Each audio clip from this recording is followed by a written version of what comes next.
ഇന്ന് ഞായറാഴ്ചയായിട്ടും ചിക്കനും മീനും ഒന്നും ഉണ്ടായിരുന്നില്ല.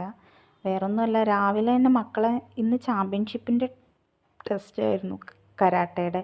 അപ്പോൾ അവരെ കുന്നമംഗലം കൊണ്ട് വിട്ടിട്ട് അവിടെ നിന്നു കുറച്ച് നേരം, അത് കഴിയുന്നവരെ. നന്ദുവിൻ്റെ മാത്രമേ ഉണ്ടായിരുന്നുള്ളൂ, കണ്ണനൊന്നിനും പാർട്ടിസിപ്പേറ്റ് ചെയ്തിട്ടില്ല, അവന് വയ്യായിരുന്നു. വരുന്ന വഴി ഏച്ചീൻ്റെ അടുത്ത് ഇറങ്ങി അവളവിടെ നിൽക്കുകയും ചെയ്തു. ഞാൻ അവിടെ നിന്ന് ചായയും കുടിച്ച് വീട്ടിലെത്തി. ചോറും കറിയും ഒന്നും ആക്കിയിട്ടുണ്ടായിരുന്നില്ല.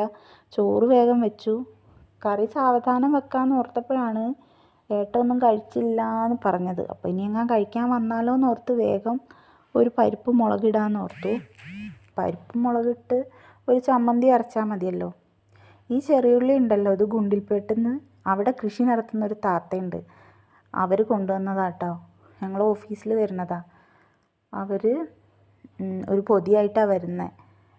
എല്ലാം ഉണ്ടാക്കാറുണ്ട്. ഈ മാങ്ങ അതെ കേട്ടോ, മാങ്ങയും അവർ വന്ന പൈസ കൊടുത്തിട്ട് മേടിച്ചതാണ് കേട്ടോ. എന്നാലും അവരിങ്ങനെ വരുന്ന സമയത്ത് എന്തെങ്കിലുമൊക്കെ കൊണ്ടുവരും. അതുപോലെ തന്നെ ഈ മുളക് വയനാട്ടിൽ നിന്ന് കൊണ്ടുവന്നതാണ്. വയനാട്ടിലെ അച്ഛൻ അവിടെ ഉണ്ടാക്കിയതാണ്.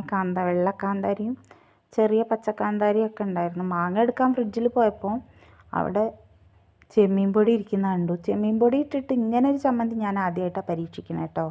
സാധാരണ ഉണക്കമുളകൊക്കെ വറുത്ത് അതിൻ്റെ കൂടെ ചെമ്മീനിട്ട് വറുത്തിട്ടൊക്കെയാണ് മുളക് പൊടിക്കാറ്. അത് നല്ല ടേസ്റ്റാണ്.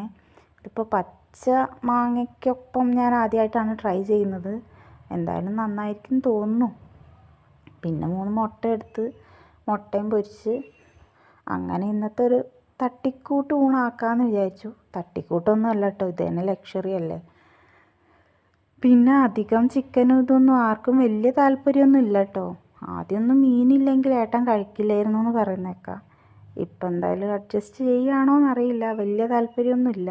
ഇനി വെക്കുന്ന മീൻ കറിക്കൊന്നും ടേസ്റ്റ് ഇല്ലാഞ്ഞിട്ടാണോ എന്നും അറിയില്ല. എന്തായാലും ഇപ്പം ഇങ്ങനെയൊക്കെ കൂട്ടി കഴിക്കാറൊക്കെ ഉണ്ട്. പിന്നെ എനിക്ക് തോന്നുന്നു സമയം വൈകിട്ട് ഏട്ടനെ കാണാതായപ്പം വരുന്നില്ല കഴിക്കാൻ തോന്നുന്നു. എന്തായാലും ഉണ്ടാക്കിയ സാധനം ഞാൻ തന്നെ ഒറ്റയ്ക്ക് കുറച്ചെടുത്ത് കഴിച്ചു. സംഭവം കുഴപ്പമൊന്നുമില്ല കേട്ടോ. ചമ്മന്തി നല്ല ടേസ്റ്റ് ഉണ്ടായിരുന്നേ. എനിക്കൊരു സംശയം ഉണ്ടായിരുന്നു, ചമ്മന്തി അങ്ങനെ അരച്ചാൽ ടേസ്റ്റ് ഉണ്ടാവുമോ എന്നുള്ളതായിരുന്നു. നല്ല ടേസ്റ്റ് ഉണ്ടായിരുന്നു. മാങ്ങയുടെ പുളി, നല്ല പുളിയുള്ള മാങ്ങയാണ് കേട്ടോ. അങ്ങനെ ഇന്നത്തെ ഒരു ദിവസം അങ്ങനെ കടന്നുപോയി. ഇനി നന്ദുവിനെ കൂട്ടിക്കൊണ്ടുവരണം. കണ്ണന് ഇഷ്ടമാണ് കേട്ടോ ചമ്മന്തി. അവന് ഈ ചമ്മന്തിയൊക്കെ കൂട്ടി കഴിക്കാൻ ഭയങ്കര ഇഷ്ടമാണ്.